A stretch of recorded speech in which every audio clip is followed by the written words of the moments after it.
السلام عليكم ورحمة الله وبركاته. معكم أخوكم أبو مجتبى العراقي. شلونكم متابعيني؟ شلونكم متابعاتي؟ إن شاء الله بألف ألف ألف خير، إن شاء الله صحة وسلامة للجميع بحق محمد وآل محمد. قبل كل شيء أحب أشكركم على دعمكم للقناة وتعليقاتكم الرائعة، ومو رائعة، فوق رائعة. يعني والله العظيم كلش قاعد تفرحوني بتعليقاتكم، وشكرا جزيلا لكل واحد تابعني، وشكرا جزيلا لكل واحد علق تعليقات الإيجابية اللي قاعد تحفزني أن أقدم لكم الأكثر والأكثر والأكثر. والحقيقة أنا هسه لحد الآن حاسب نفسي مقصر وياكم 100%. اليوم إن شاء الله مثل ما وعدتكم البارحة قراءة خاصة لبرج القوس. أحب أنوه لكم أن قراءتي روحانية، تفرق عن غير قراءات. فأكو ناس عندكم يقولوا يا احنا تابعنا الأبراج، تابعنا فلان. لا، أنا قراءتي روحانية. فقبل ما نبدي نصلي على محمد وآل محمد، وندوس على الإعجاب والمتابعة والاشتراك بالقناة، هذا دعمكم للقناة وأشكركم عليه. نبدي بالقوس. القوس راح أحكي لك المواصفات اللي بيك، ونحكي السلبيات ونحكي الإيجابيات. القوس، كل دمارك، كل أذيتك، كل اللي قاعد يصير بيك، وكل القهر اللي قاعد يصير بيك هو 90% سببك أنت. هسه إن شاء الله بالكلام أقول لك ليش سببك أنت. أولا، عصبيتك الزايدة كلش مو زينة. هاي تعطي شكل ثاني عن الحقيقة اللي بداخلك. قلب طيب، فطير، العفو على هاي الكلمة، تنسى وتحب الخير وتحب تقدم، بس شوي عندك حب التسلط. شوف أخوي، شوف أختي، شوف بنتي، شوف ابني. لأن ذاك يوم يقول لي ليش تقول بس بنتي؟ بناتي؟ لا، بناتي وولدي وأخوتي وخواتي، وإن شاء الله بيكم الخير والبركة.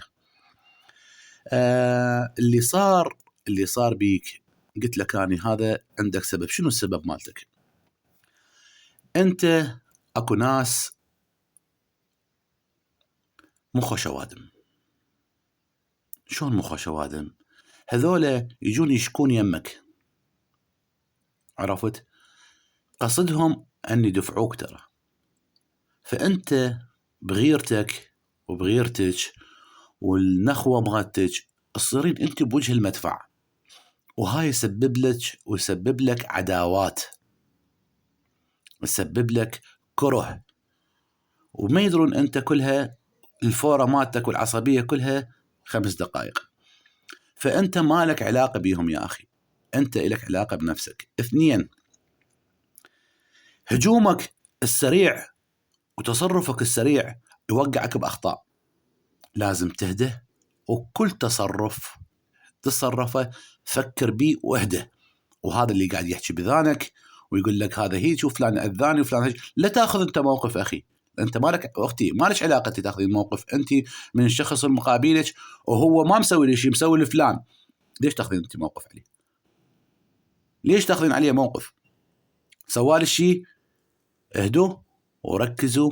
هاي سبب لكم العداوات، وسبب لكم الناس اللي تسحركم. أنت متروس أسحار من راسك لرجليك، والسبب قلت لك هذا السبب، أنك تدافع. هسه يا ريت تدافع عن حقك، حقك مأكول من الفج للفج، بس تدافع عن حق غيرك. دافع عن حقك، دافع عن حقك يا أختي، يا ابنتي، يا ابني. دافعوا عن حقكم، لا تدافع عن حق غيرك، ولا تصير أنت بوجه المدفع. هذا المثل عندنا مقيول، لا تصير أنت بوجه المدفع. شخص عنده اشكال ويا فلان انت لا تدخل بيه طرف. اكو امور عندك معرقله، مو امور اكو، لا كلها امورك معرقله. ليش؟ الاسحار اللي قاعد يباعون عليك بغير نظره. اكو امور عندك انت، لا تزعل من عندي يا برج القوس، انا احكي لك اياهن، وانا احكي اللي يقول لك لازم تحكيهن، تحكي بس الطاقات السلبيه، لا انا احكيهن كلهن. عرفت يا بنتي؟ اثنين انسيهم يا برج القوس. اثنين انساهم.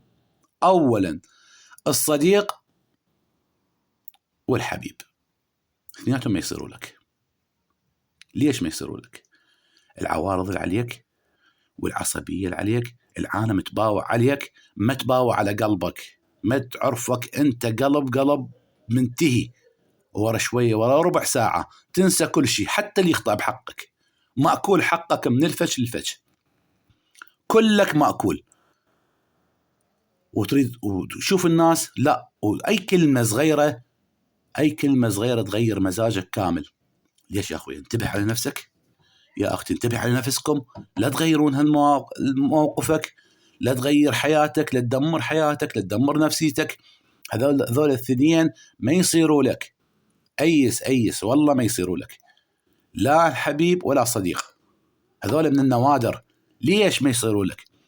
لأن ما يفهمون داخلك، ما يفهمون انت منو، ما يعرفون شنو هذا وشنو شغله وش راح يسوي وش قاعد يقدم لنا، وانت ايدك بحلق الكل ومقدم لهم للكل، مقدم لهم. عرفت؟ انتبه على نفسك اخي، انتبه على نفسك وحافظ على هدوءك. الناس قاعد تعاديك من وراء من وراء يشوفون عصبيتك ويشوفون اللهجة مالتك والتهجم مالتك، وتنطلق انطلاقة قوية بالهجوم. اهدى، وهاي قاعد تسبب لك عداوة. وترى خليها ببالك، منك وبيك اللي يشتغل لك. واكو مرة يم عندكم هاي البرج، اكو مرة كلش مخاش ادمية بالصغيرة وبالكبيرة تشتغل عليك. انتبه على نفسك ابني، والله العظيم يا بنتي ما يشوفون اللي بداخلكم، وعمرهم ما راح يحسون اللي بداخلكم شنو انتو. قلب طيب نظيف، تحب تساعد، تحبين تساعدين، تحبين تشتغلين، تحبين تقدمين لغيرك وما مقدم من نفسك. انتبهوا على نفسكم واهدوا. هاي العوارض اللي عليك كلها اثر اسحار، كل يومية حارقي لك، اذا مو كل يومية كل شهر حارقي لك، مدمرين رزقك، مدمرين رغم انت مرزوق غصبا على الكل، بس شو تسوي؟ مدمرين صحتك، مدمرين عافيتك، مسوي لك مشاكل بعائلتك، يسوي لك مشاكل بأقرب الناس. اللي تقدم له لو تقدم له 10 شمع يأذيك ويحكي عليك. قدم لنفسك قبل لا تقدم لغيرك. هذولا كلهم، ليش قلت لك أنا ما يصير عندك لا صديق ولا حبيب أو حبيبة؟ ليش؟ لأن ما يعرفون داخلك، ما يعرفون مشاعرك انت شنو. تعيش بالرومانسيه وتتحلم وتعد ليالي تفكر بالرومانسيه وتفكر بالحب وتفكر ما يفكرون هيك شيء. هذول يقول لك هذا باع شوفه عصبي، شوفيها عصبيه، تحكي بسرعه، مشاكل. ليش؟ اهدى. شو نسوي هسه احنا؟ هسه هاي السلبيات، اعذرني انا حكيت لك اياهن على مود تتضح عندك الصوره، لان احنا لازم نصلح نفسنا. انت ما ينقصك غير الهدوء، ولا تخلي احد يحكي بذانك ويدفعك. حكيت على فلان كرهته انت من يمك، انت شعليك؟ هو عنده مشكله وياه انت، هي عندها مشكله وياها، انت شعليك؟ نصيحه لله سبحانه وتعالى، العوارض عندك هوايه، وقلت لك انا انت مرزوق الحمد لله والشكر، بس حتى الصرف مالتك ترى مو بمحله، مو بمكانه. لازم تضم لك ايش كم فلس، تضم لك ايش كم دينار للعوزة. وأنت خير من الله إن شاء الله. بس هاي العوارض اللي هي عاكسة عليك وش مدمرة حياتك، هذا يشتغل لك وهذا يشتغل لك وهذا يشتغل لك. عرفت؟ فيا أختي يا أخوي، هسه احنا إن شاء الله نبدي بالحل. احنا وضعنا هسه المشكلة، لازم نوضع الحل. شو نسوي؟ تجيب خل حايل. يعني شنو خل حايل؟ موجود عند العطارين، بس إن شاء الله كنت عطار ابن حلال يعطيك خل حايل، يعني عابر عليه سنة، يعني مخمر سنة. تجيب ملح خشن موجود ومكوم. تجيب جويفة